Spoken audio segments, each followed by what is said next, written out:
Look what we got here.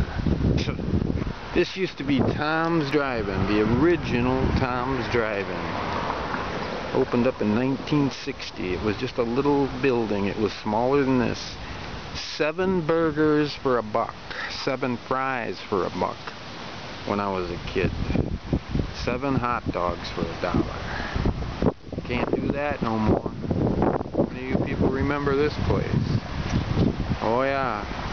My parents would send me down here with $1. I'd get 7 hamburgers, 7 hot dogs, or 7 fries. Oh yeah. Awesome.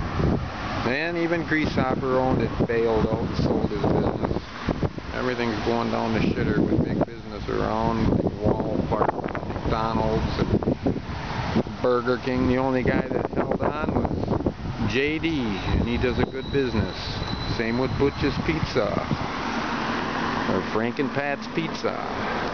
Yes, sir, indeedy. We still got a couple of the good old boys around. Alrighty then, bye-bye.